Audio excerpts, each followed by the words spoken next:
Pour ça qu'on peut nous récompenser. Si le font, tant mieux. Quand nous sommes ici, là.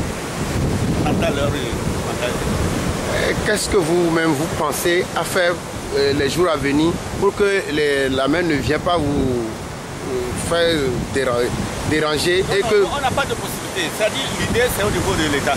Parce que question de digue, bien de barrage, c'est pas quelque chose de 500 000, ni de 500 millions. Parce que là, les autres pays en ont fait, tel que le Ghana, le Nigeria, a bien bel et bien protégé sa côte. Maintenant, on attend le Togo de faire sa possibilité. Nous, en tant que...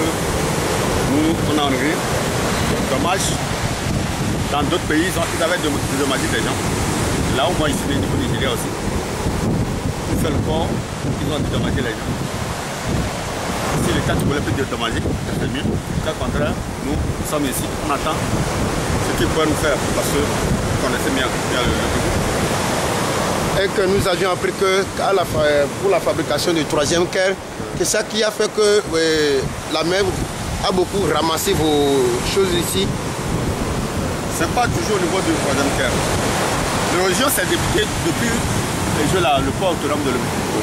Et de jour au jour, au lieu de parer les côtes, ils créent des institutions encore qui nous gênent, qui détruisent encore. Qui détruisent encore la côte.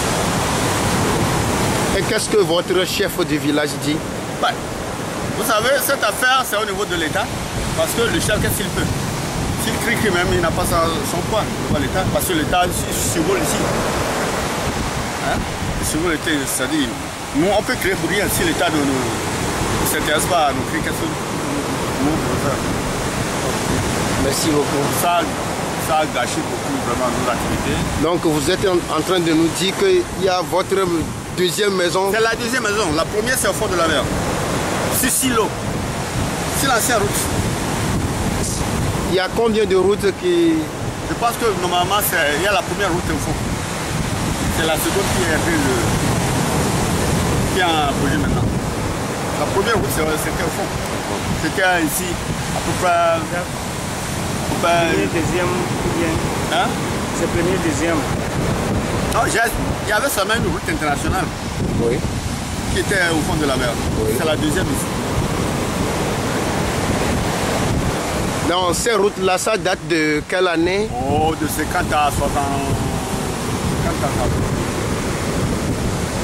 Avant 50, c'était une route internationale. Créée par Satomu, bien quoi. Ça date dans les 50, hein. Avant 50 même. Et ça fait dans la mer, je pense que ça a disparu dans l'année 74, 80 comme ça. Bon, merci beaucoup. Et puis vraiment, ça a perdu beaucoup d'activités aux gens ici parce que vraiment, c'est une côte poissonneuse. Et puis il y a des noix de coco. Le parage vient de la pêche. De choses là et des noix de coco. Tout est au fond de la mer. Maintenant, ça nous a empêché de pêcher. Et secondo aussi, les gens ne font plus rien ici. C'est dommage. C'est dommage. Tout ce mouvement. On ne peut pas rentrer à Lomé faire quelque chose parce que le Lomé, il n'y a rien. Oui. Mais si l'État nous trouve une solution, à repousser un peu la mer, ou bien à calmer la mer, donc les activités peuvent revenir. Il peut repousser ça? Non, ça c'est facile parce que c'est une côte de 50 km. Allez au Nigeria voir, allez à Accra voir, ils ont fait. Ça, pourquoi le Togo n'a pas d'argent pour faire ça? Le Togo a de l'argent. Si on dit que le Togo est le plus riche pays de l'Afrique occidentale, avec une population en sortant moins de 1 500 000 habitants, si le Togo me dit aujourd'hui à 6 millions, il ne peut pas faire la guerre, donc moi je m'en moque. Donc les gouvernants, ils nous trichent et ils laissent les populations dans la souffrance. C'est pas l'habitude. C'est l'habitude. C'est l'habitude parce que vraiment, si tu vois, c'est comme tu vois ton enfant. Tu rends à de la mosée, tu ne poses pas la question de savoir. Bon. On ne peut rien. Merci papa. À vous le grand merci. Merci beaucoup. Les gens viennent ici, ils prennent nos noms, disant qu'ils veulent nous récompenser. On entend ce que l'État peut faire. Si nous sommes vraiment citoyens togolais, l'État a le droit de nous sauver dans cette situation. On ne peut rien. Mais on peut crier. Si l'État ne nous regarde pas, qu'est-ce qu'on peut faire? Peut-être que le chef d'État même a le souci de son peuple. Merci beaucoup. Merci à vous.